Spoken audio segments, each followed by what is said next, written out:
Hello students, कैसे हैं आप सर?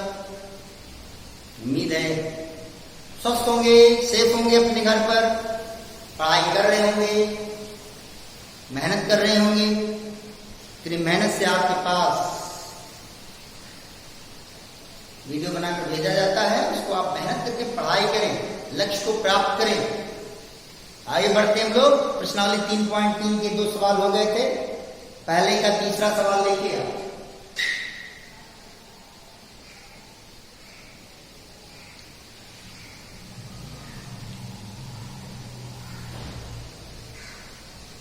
क्या दिया हुआ है?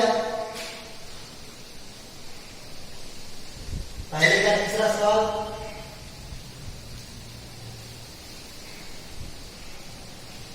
Three x minus y is equal to 3।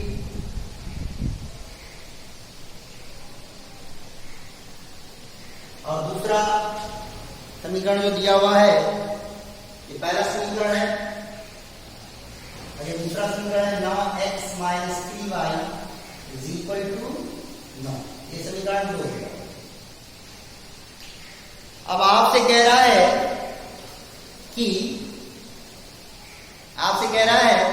कि इन समीकरणों को हल कीजिए। तो आप देखिए, 3 त्रिका, यहाँ पर x का गुणांक कितना है? 3 है। यहाँ पर x का गुणांक कितना है? 9 है। 3 त्रिका 9। यहाँ पर x का गुणांक y का गुणांक 1, यहाँ पर y का गुणांक 3। एक क्या है? 3। यहाँ पर C1 3, यहाँ पर C2 9। 3 त्रिका 9। यानी A1/A2 equal to B1/B2 equal to C1/C2। आपको दिख रहा है कि नहीं दिख रहा है? देखिए A1 कितना है? x का गुणांक देखिए, तो A1 इक्वल टू किसके है? 3। यहाँ पर x का गुणांक 9 है, यानी A2 इक्वल टू किसके है? 9। यहाँ पर y का गुणांक -1 है, यानी B1 इक्वल टू किसके है? -1। और B2 इक्वल टू y का गुणांक कितना है? -3 है।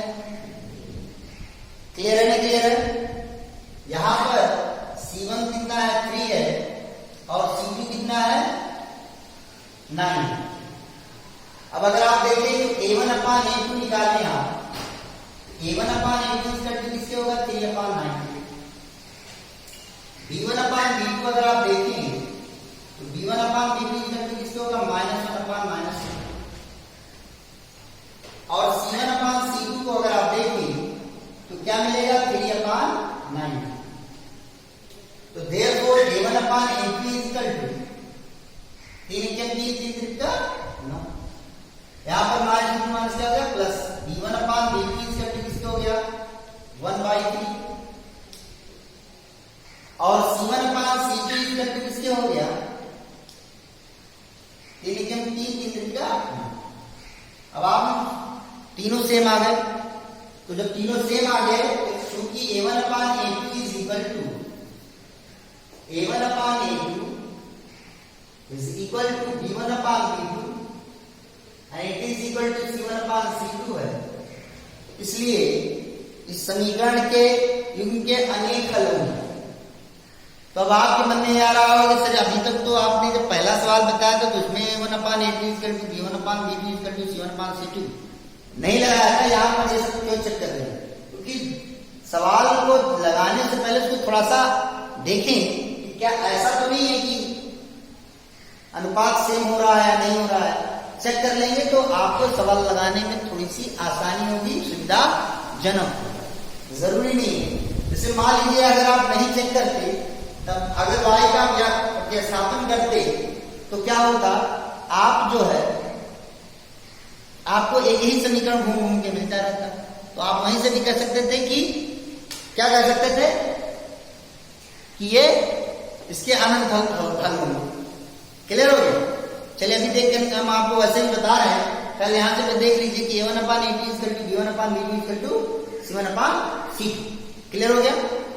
अब अगर हम समीकरण 1 से, इसका मतलब उसके कितने हल होंगे? अनंत।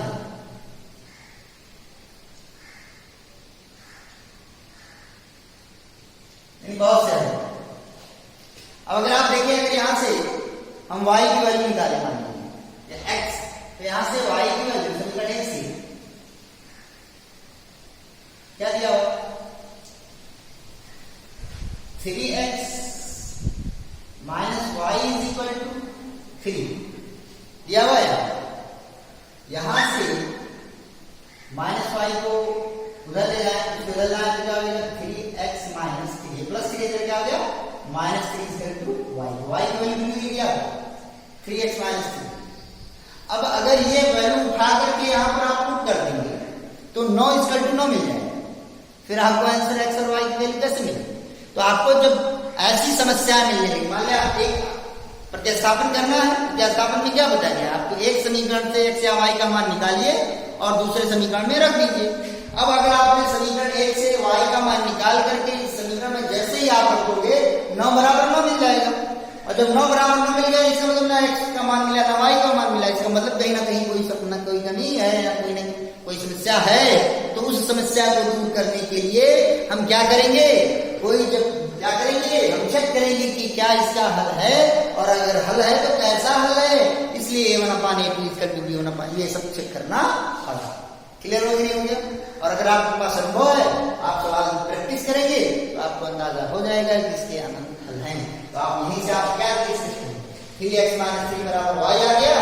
अब x का मान बदलते जाइए, x का मान 0 रखिए तो y का मान मिलेगा, x का मान 1 रखिए तो y का मान मिलेगा, x का मान 2 रखिए तो y का मान कुछ भी रखिए, x का मान बदलते जाएंगे, y का मान बदलता जाएगा।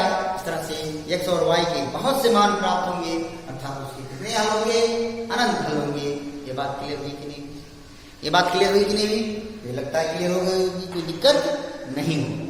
अब आगे बढ़ते हैं लोग और देखते हैं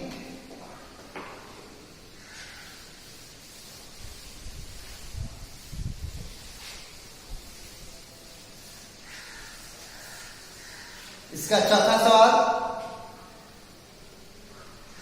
सवाल नंबर 4।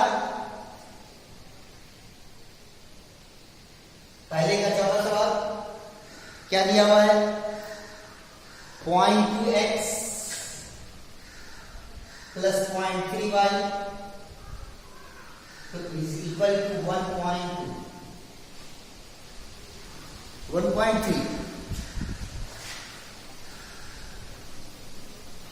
और दूसरा दिया हुआ है 0.4x प्लस 0.5y। और बहुत अच्छे देख रहे हो यहाँ पर 0 आपने नहीं लगाया, दशमलव के पहले अगर 0 है तो देयर इज नो मीनिंग, कोई मतलब नहीं है, लिखा जाएगा ना लिखा जाए, हमने जान करने हैं। ये बात क्लियर हो गई कि नहीं हो गई? और इज इक्वल टू 2.3 है दूसरा। अब ध्यान से देखिए आप, यहां पर दशमलव के बाद 1 अंक, यहां पर दशमलव के बाद 1 अंक, दाहिने पक्ष में भी दशमलव के बाद 1 अंक, दूसरे समीकरण में दशमलव के बाद 1 अंक, इसमें भी दशमलव के बाद 1 अंक, इसमें भी दशमलव के बाद 1 अंक। तो पहले और दूसरे समीकरण दोनों में 10 से क्या करें, गुणा कर दें। क्या करें, गुणा कर दें। तो 10 से गुणा करेंगे तो समीकरण क्या हो जाएगा, 0.2 का 2 से गुणा करेंगे क्या आ जाएगा, 2x आ जाएगा। 0.2 और गुणे 10 तो 10 गुना 20, और 1 अंक के बाद 10 क्या आएगा, 2 आ जाएगा, 2.0 आएगा, और दशमलव के बाद 0 का कोई मतलब नहीं, इसलिए 2x हो गया। और फिर क्या हो गया, प्लस 3y, और ये इक्वल क्या हो गया 13। समीकरण नंबर 1। ये बात समझ में नहीं आ गई, कोई दिक्कत नहीं होगी मुझे लगता है, समझ में आ रहा होगा। फिर देखिए दूसरा समीकरण क्या होगा, 4x प्लस 5y बराबर किसके हो गया, 23। समीकरण 2। और फिर प्रतिस्थापन भी लगाना है आपको, प्रतिस्थापन भी लगाना है तो इसके लिए क्या करेंगे, इसके लिए समीकरण 1 से x या y का मान निकालेंगे और समीकरण 2 में रख देंगे, या समीकरण 2 में से x या y का मान निकालेंगे और समीकरण 1 में रख देंगे। कोई दिक्कत तो नहीं है? नहीं है। चलिए शुरू करते हैं समीकरण 1 से।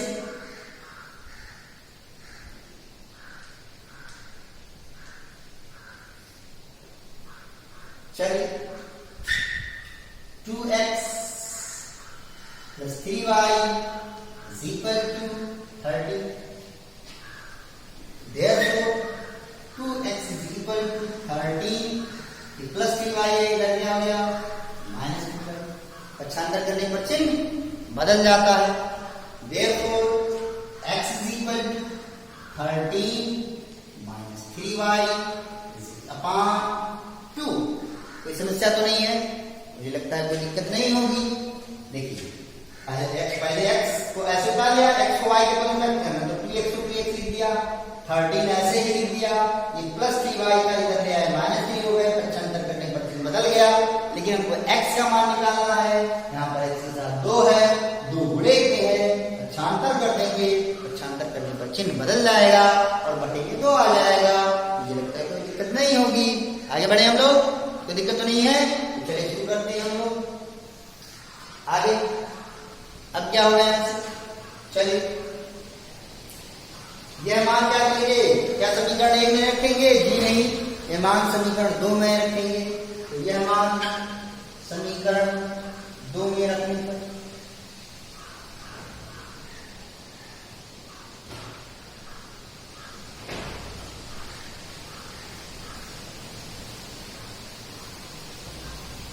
क्या मिलेगा आपको? 4 लिखा हुआ है, 4 लिख देंगे। फिर क्या लिखा हुआ है? x लिखा हुआ है, x के स्थान पर कितना लिखेंगे?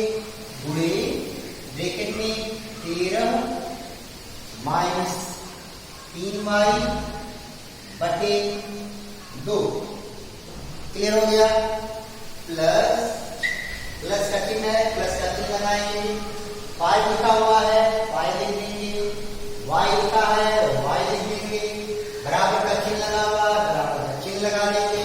तो 23 लिखा हुआ है तो 23 लिख देंगे। कोई दिक्कत तो नहीं, मुझे लगता है कोई समस्या नहीं होगी। अब देखिए यहाँ पर जोड़ेंगे तो 2 से तो कट गया। अब 2 का गुणा दोनों में होगा, 13 में भी होगा और 3y में भी होगा। किस नियम से? वितरण नियम से, डिस्ट्रीब्यूटिव लॉस के कारण। समझ आ रहा है कि नहीं आ रहा है? तो 2 से 13 को गुणा करेंगे, कितना हो जाएगा? 26 हो जाएगा। मेरा पूरा समझ में आ रहा होगा। माइनस 2 तिहाई 6y, जी हाँ, प्लस 5y, जी हाँ, ये बराबर किसकी हो गया? 23 की। कोई दिक्कत नहीं होगी, मुझे लगता है कोई समस्या नहीं होगी। इसलिए 26 हो गया। यहाँ भी y, यहाँ भी y, यहाँ -6 और यहाँ +5 विपरीत चिन्ह है तो घट जाएंगे।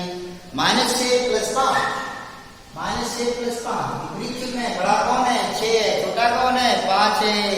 6 में से 5 को घटाएंगे, 6 में से 5 को घटाएंगे, 1 आ गया। इसका चिन्ह लगाएंगे, बड़े वाले का चिन्ह लगाएंगे। बड़े के साथ क्या है? माइनस है तो क्या लगा दिया? माइनस लगा दिया। -1 y लिखेंगे। क्या लिखेंगे? y लिखेंगे। क्लियर हो गया कि नहीं हो गया? अब 1 का कोई मतलब नहीं है इसलिए नहीं लिखेंगे। बराबर हो गया 23। अब वही बात, अक्षर अक्षर एक तरफ, अंकन एक तरफ। तो अक्षर यहाँ पर है, यहाँ पर है -y लिख दीजिए। ये हो गया। अब बराबर का चिन्ह लगाएंगे। पहले कौन लिखेंगे? 23 लिखेंगे। लिख लीजिए क्योंकि अपनी तरफ है ये बेचारा। अब ये 26 वाला किधर जा रहा है? उधर जा रहा है। इसके पक्ष का अंतर हो रहा है कि नहीं हो रहा है? हो रहा है। साइड चेंज हो रहा है कि नहीं हो रहा है? हो रहा है। इसलिए साइन बदल जाएगा तो प्लस की नंबर क्या हो जाएगा? -26। ये बात समझ आएगी नहीं आएगी? मुझे लगता है समझ में आ रही होगी। इसलिए -y = 23 में से 26 गया, कितना बचा? -3 बचा। बड़े में से छोटे को घटाते हैं। बड़ा कौन है? 26 है। छोटा कौन है? 23 है। 26 में से 23 को घटाया, कितना आया? 3 आया। बड़ा कौन? 26। आगे साइन किसका? माइनस का आ गया माइनस। तो माइनस इधर भी माइनस, इधर भी। y की वैल्यू मिल गई आपको 3। अब y का यह मान उठा करके चाहे समीकरण 1 में रख दीजिए, चाहे समीकरण 2 में रख दीजिए, फिर समीकरण 1 में रख देते हैं। तो y का यह मान समीकरण 1 में रखने पर, समीकरण 1 में रखने पर क्या होगा?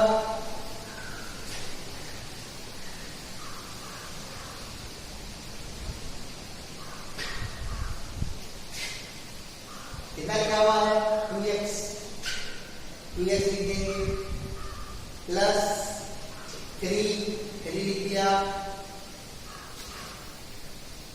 इंटू y लिखा हुआ है, y की यहाँ पर कितना रखेंगे 3 रखेंगे, इज इक्वल टू कितना हो गया 13 लिखेंगे। तो दिक्कत नहीं है, मुझे लगता है कोई समस्या नहीं है। इसलिए 2x प्लस 3 का 9 इज इक्वल टू 13। इतनी बात हो गई कि नहीं हो गई? यहाँ हो गई।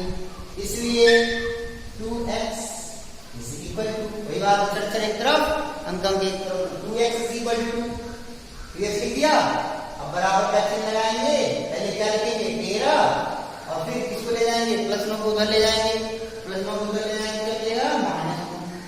क्लियर हो गया? हो गया तो दिक्कत नहीं होगा। 2x is equal to 13 - 9 is equal to 4 हो गया, तो दिक्कत नहीं होगी मुझे लगता है। 2x इज इक्वल टू 4, इसलिए x इज इक्वल टू 2 दूनी 4, तो x की वैल्यू कितनी मिल गई 2 मिल गई, तो x की वैल्यू हो गई 2 और y की वैल्यू हो गई 3।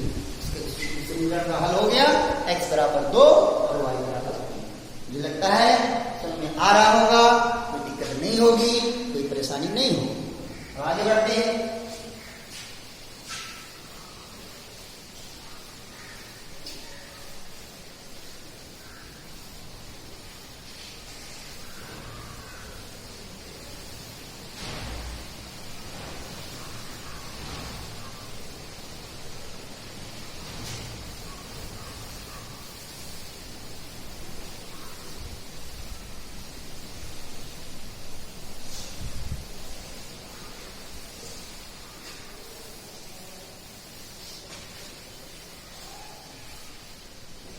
चलिए अब चलते हैं, आगे बढ़ते हैं और सवाल नंबर 3.3 के 6वें सवाल को देखते हैं।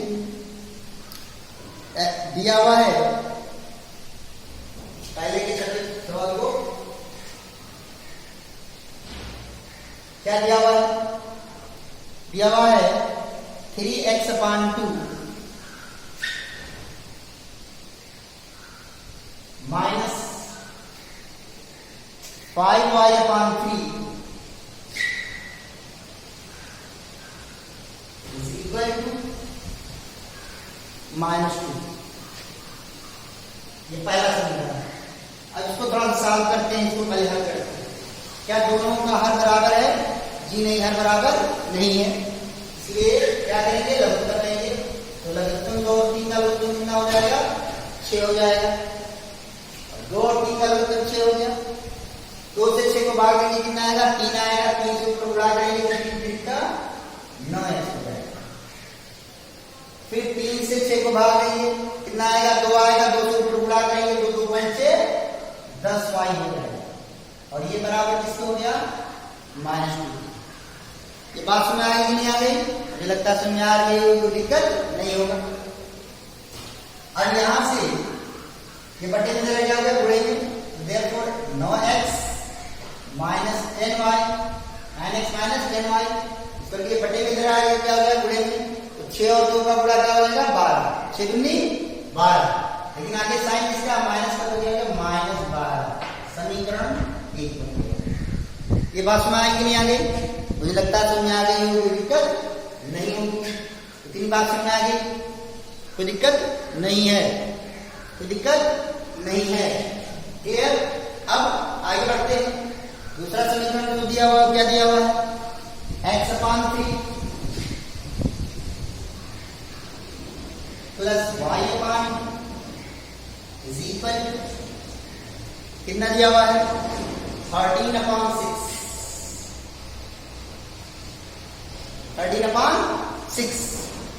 13/6 क्या है? अब एलसीएम लेंगे तो 3 और 2 का एलसीएम क्या हो जाएगा 6 हो गया। 6 3 दूना 6, 2 आया, 2 से ऊपर बड़ा करेंगे कितना होगा 2x, फिर 2 है 2 से 6 को भाग देंगे, 2 क्या है 6, 3 आया, 3 से ऊपर बड़ा करेंगे कितना आ गया 3y, और ये बराबर कितना हो गया 13/6। अब इधर की बटे में 6 है, इधर की बटे में 6 है, इसलिए दोनों कट जाएंगे। इसे निरसन नियम कहते हैं। कौन सा नियम कहते हैं? निरसन नियम, कैंसिलेशन ना। यानी अगर दो पक्ष हैं और दोनों पक्षों में कोई प्लस में दिया हुआ है, गुणे में दिया हुआ है, बटे में दिया हुआ है, तो क्या हो जाएगा? कैंसिल आउट हो जाएगा। यहाँ कटे थे, यहाँ कटे थे, कट गया। क्या मिला?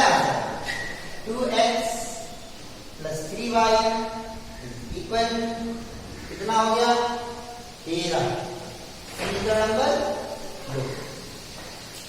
तो अब मुझे लगता है अब आप लोग कर लेंगे। मैंने इसको इसलिए हल कर दिया है ताकि आप डरते थे कि इस सवाल को कैसे हल करना है, तो मैंने बता दिया। अब आप उसके साथ लगाइए और उत्तर ले आइएगा। अगर कोई समस्या होगी तो बताएंगे, मुझे लगता है कोई दिक्कत नहीं होगी। आगे बढ़ते हैं।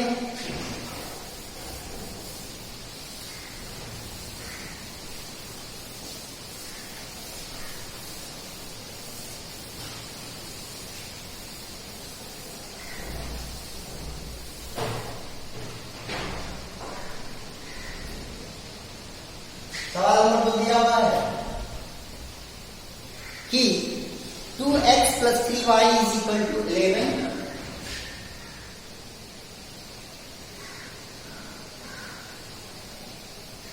2x plus 3y is equal to 11 और 2x minus 4y is equal to minus 24। 2x minus 4y is equal to minus 24 को हल कीजिए और इससे यम का वह मान ज्ञात कीजिए जिसके लिए y बराबर किसके हो? mx plus 3। यानी हमको इसके लिए पहले इन दोनों समीकरणों से हम x और y का मान निकालेंगे और फिर x और y का वह मान इस समीकरण में रख देंगे। इस समीकरण से यम का जो मान मिलेगा वही हमारा उत्तर हो जाएगा, क्योंकि यम का मान पूछा गया है। तो सबसे पहला काम, हम इन दोनों समीकरणों को क्या करेंगे? हल करेंगे और फिर इन दोनों समीकरणों को हल करके हम x और y का मान निकालेंगे और x और y का यह मान इस समीकरण में रख देंगे और इस समीकरण में रखने के बाद क्या होगा? x जो है वह m का जो मान मिलेगा तो ये हमारा आंसर होगा। ये बात क्लियर हो गई कि नहीं हो गई? मुझे लगता है क्लियर हो गई, कोई दिक्कत नहीं होगा। तो चलिए शुरू करते हैं। अब चूंकि हम इसी चैप्टर के बारे में बात कर रहे हैं इसलिए हम यहाँ पर प्रतिस्थापन विधि का इस्तेमाल करेंगे। लेकिन सपोज कीजिए जब आप एग्जाम में जाएंगे तो जब आप सारे विधियों को जान जाएंगे तो इस समीकरणों को हल करने के लिए जब तक आपसे ना कहा जाए आप किसी भी विधि का प्रयोग कर सकते हैं। तो आप यहाँ पर कि कहा नहीं गया है तो आप किसी भी विधि का प्रयोग कर सकते हैं। लेकिन अभी हम चैप्टर किसका पढ़ रहे हैं? प्रतिस्थापन विधि का पढ़ रहे हैं, इसलिए इस सवाल को हल करने के लिए प्रतिस्थापन विधि का हल इस्तेमाल करेंगे। चलिए शुरू करते हैं। समीकरण 1 से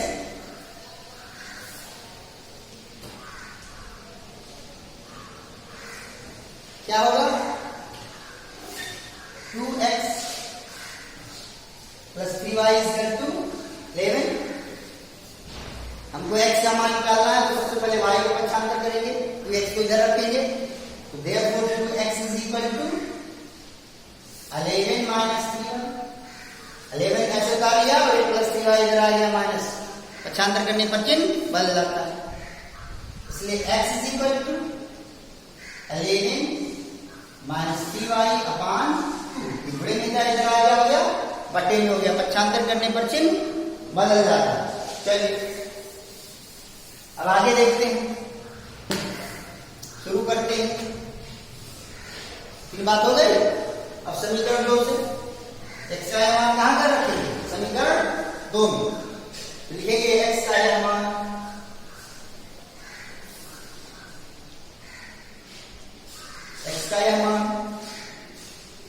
समीकरण 2 में रखने पर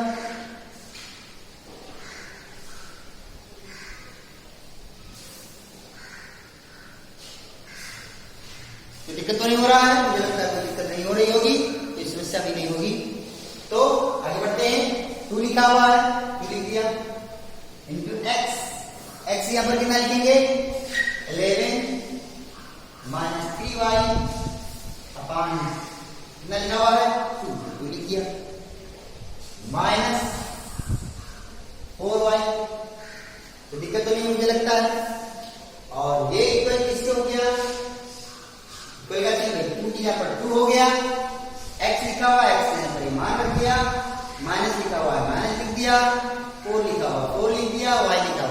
दिया और इक्वल का चिन्ह लगा दिया, फिर कितना देगा -24। मुझे लगता है कोई दिक्कत नहीं होगी, समझ में आ रहा होगा, कोई परेशानी नहीं होगी। आगे बढ़ते हैं, इसलिए 2 से 2 क्या हो गया, कैंसिल आउट हो गया। तो यहां से क्या मिला है, देखो 11 -3y -4y इक्वल टू -24। बात सुना ही नहीं आ रही, मुझे लगता समझ आ रही हो, तो नहीं होगा।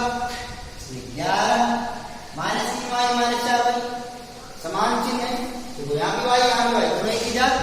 यहाँ पर -3 यहाँ पर -4 समान चिन्ह है, तो क्या होंगे, जुड़ जाएंगे। तो -3 -4 कितना हो गया, -7। तो ये हो गया -7। क्लियर और नहीं हो गया। और ये इक्वल टू किससे हो गया, -24। अब फिर वही बात, अक्षर एक तरफ अंकन एक तरफ, इसलिए क्या लिखेंगे, -7y इक्वल टू -24।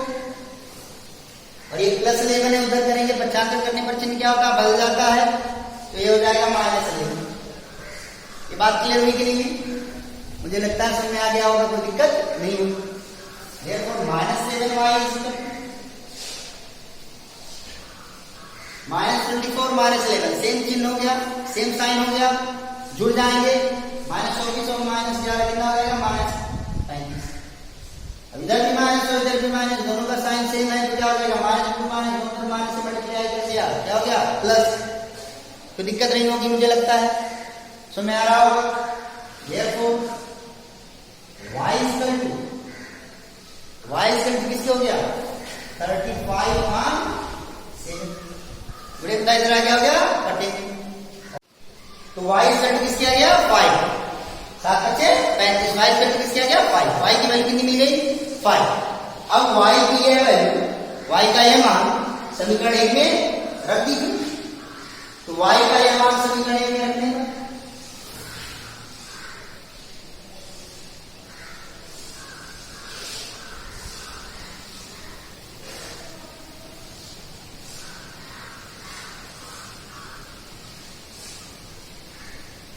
क्या होगा,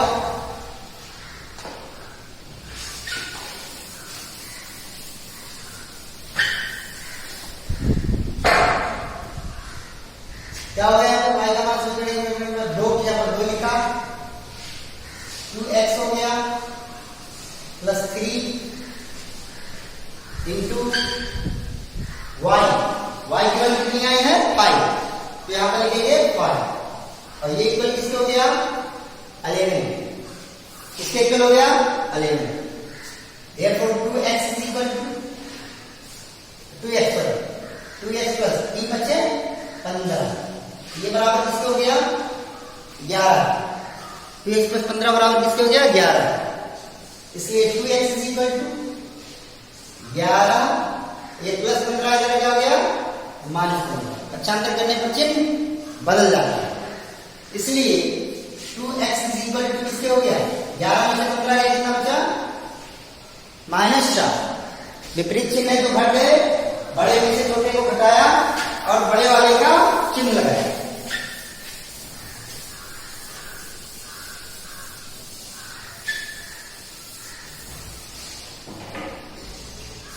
तो therefore x is equal to कितना आ गया, -4। गुणे में तरह क्या होगा, x इक्वल टू -4 और बटे कितना हो गया, 2। कोई दिक्कत तो नहीं है, तो यहां क्या हो जाएगा, 2 दूनी 4 -2। ये बात क्लियर हो गई कि नहीं हो गई, मुझे लगता है समझ में आ गया होगा, कोई दिक्कत नहीं होगी। आगे बढ़े, तो x की वैल्यू मिली -2 और y की वैल्यू कितनी मिली, 5। y की वैल्यू कितनी मिली आपको, 5 और x की वैल्यू मिली -2। अब आपको m का मान निकालना है और इस समीकरण में रख करके y equal to mx plus 3 में लिखेंगे x तथा y के मान समीकरण,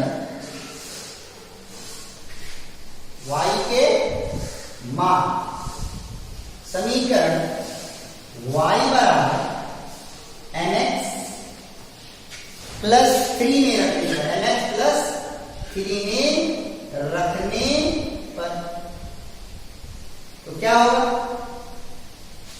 y की यहां पर क्या हो गया, y की वैल्यू आपने लिख लिया 5 लिख दिया इज इक्वल टू m लिख दिया इंटू x की वैल्यू कितनी आई है माइनस, ब्रैकेट में लिखेंगे -2, क्लियर हो गया कि नहीं हो गया, +3 प्लस में लिख दिया 3, मुझे लगता है कोई दिक्कत नहीं होगी। इसलिए 5 इज इक्वल टू प्लस और माइनस मल्टीपल से -2m, ये +3 हो गया। अब अच्छा एक तरफ अंकल एक तरफ, तो 5 तो है, इस +3 को किधर ले आए, इधर ले आए, तो क्या मिलेगा 5, ये प्लस रहेगा -3, क्लियर हो गया नहीं हो गया, और ये बराबर किसके हो गया -2m, समझ आ रहा कि नहीं आ रहा, कोई दिक्कत तो नहीं है। इसलिए 5 - 3 इसका किसके हो गया 2 के, और 2 इसका किसके हो गया -2m, ये बात समझ में आ गया। अब m की वैल्यू निकालनी है तो ये -2 को पक्षांतर करेंगे। अब बहुत बच्चे सुनेंगे सर माइनस है तो पक्षांतर करने पर चिन्ह बदल जाएगा, तो आ जाएगा प्लस आ जाएगा, जी नहीं बेटे, यहाँ पर m और -2 के बीच इसका चिन्ह है, मल्टीप्लिकेशन का चिन्ह है, गुणे का चिन्ह है, इसलिए गुणे में है, इनके बीच में गुणे का चिन्ह, इसलिए जब अलग होगा तो किसमें आएगा, बट्टे में आएगा, इसमें आ नहीं आ गया, तो ये गुणे में इधर आ गया, हो गया बट्टे में, m therefore m is equal to 2/-2, 2 से 2 को भाग देंगे कितना मिलेगा -1, 2 1 2, और ये क्या हो गया, 2 से 2 काटा कितना गया है, और यहाँ पर साइन इसका माइनस का, तो चाहे माइनस, अगर एक ही चिन्ह है माइनस का तो चाहे अंश में लगाइए चाहे हर में, तो m की कितनी वैल्यू मिल गई -1। मुझे लगता है आज मैंने जो आपको पढ़ाया है समझ में आया होगा, कोई दिक्कत नहीं होगी। जितने कठिन सवाल थे वो मैंने बता दिए हैं, जो भी समस्या होगी उसको बताएंगे।